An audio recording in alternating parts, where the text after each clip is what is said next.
Let's break down a few paradigms, shall we? If you're not interested in breaking down any paradigms right now, you can definitely save this for later, but we are definitely going to be going a little deep on this particular TikTok. So let's go. My name's Andrea. I'm 52, recently filed for divorce. I've moved, I'm navigating, right? Navigating. This is not my first divorce. It will be my last, or it is my last. And grew up, in the 70s and 80s. I was raised by my grandparents, so they were born in 1935 and 36. And it actually doesn't particularly matter, but I wasn't a great mom to my daughter. I was a better mom to my son. I'm not meant to be anybody's wife. I'm not meant to be caged.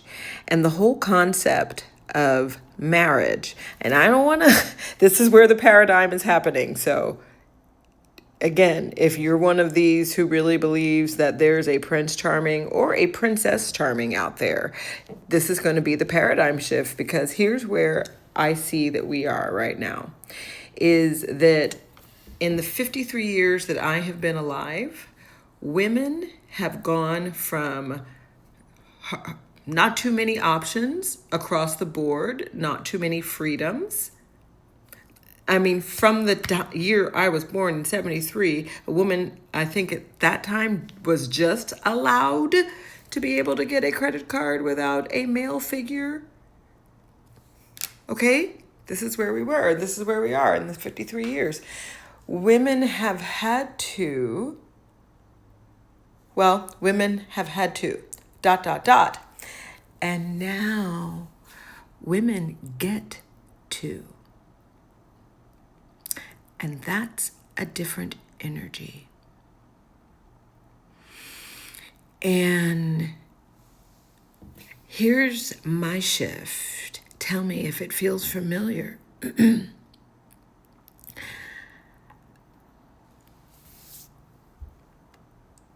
Think about how you think a negativity of something, meaning in high school back in my day, you could be the high school slut.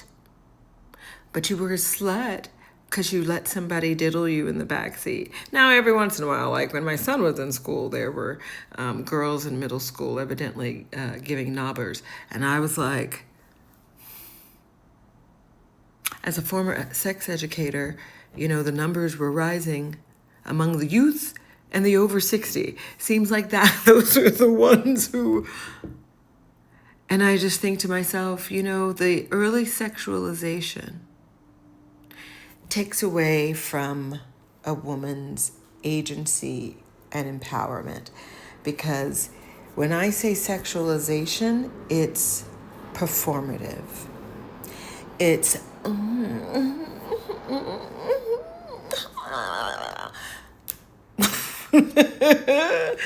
Look at me, look at me, look at me. And as someone who did that, had a gig like that, grew up like that is so many women. That is our go-to, because that's what we are primed and created and curated to be and do, on display, to be performative, to be... And when you make the transition from performative femininity goes to, oh, fuck, yeah, you can be, look at me, look at me, look at me, look at me, tell me that you love me, oh, tell me I look pretty, because you need that validation, as opposed to just, I look pretty, I feel pretty for me. And I don't give a fuck. Literally. And I don't give a fuck. I don't give a fuck about the male gaze. I don't give a fuck if you like my dress. I don't give a fuck if you don't like my dress. Because I am not living for the validation of you. Because I don't know you. I don't know you. And that's the other side. Because anything else is still a tinge of, I'm butthurt about it. And we deserve to be butthurt about it, because once you reach the point in your life that you are asking yourself who you are, you realize that right up until then, you were in the matrix like everybody else. Because once you ask yourself who you are, you either entertain that journey, whatever that looks like. And here's the thing. Here's my ultimate point. Somebody sold us that evidently life was supposed to be easier than so many of us think. You know, you have the women who go, I'm an independent woman. But then a man with money comes along and you're like, oh, but I want to be taken care of. Great, just own up to it. Like literally own up to it. And we'd like to think that our relationships aren't transactional. They're transactional by nature. That's what being selfish is. That's what being aware is. I love myself. I love how I make myself feel. So do you make me feel good?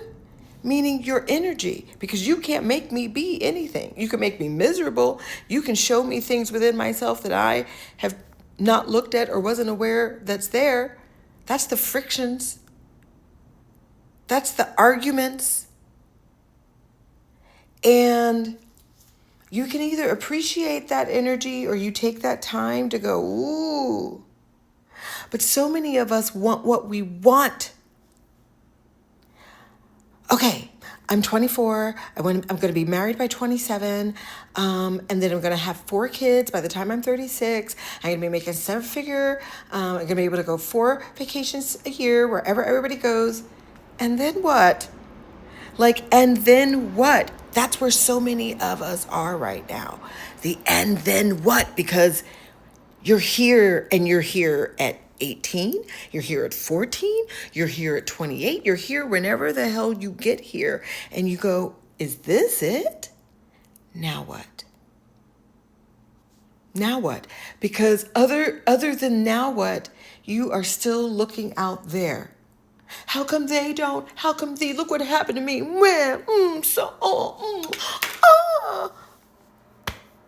You've been wronged. Who have you been wronged by? Well, he did this to me. You know, my husband left me. Yeah, did he leave me? Yes, thank God he left me. Because left to my own devices, we'd have been in it a little bit longer.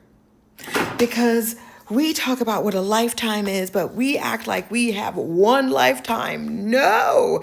Every time we open our eyes, that is a new fucking life, because somebody doesn't open their motherfucking eyes. And so each time our eyes are open, we have the opportunity for our eyes to open. And that is to see the thing that we've been avoiding seeing. And you can't unsee what you see.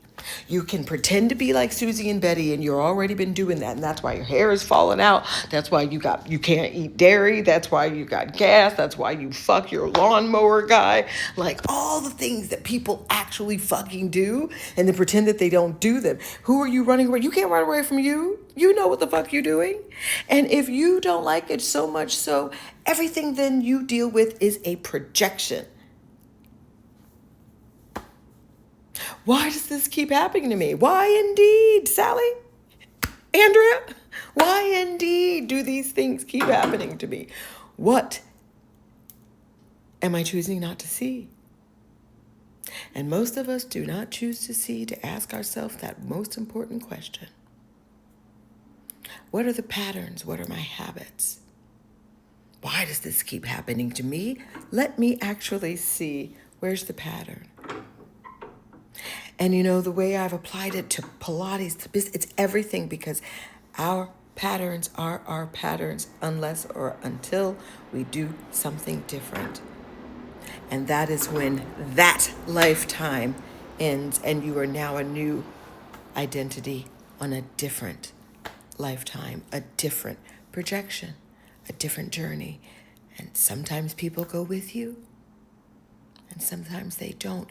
But if you abandon yourself, then you're lost.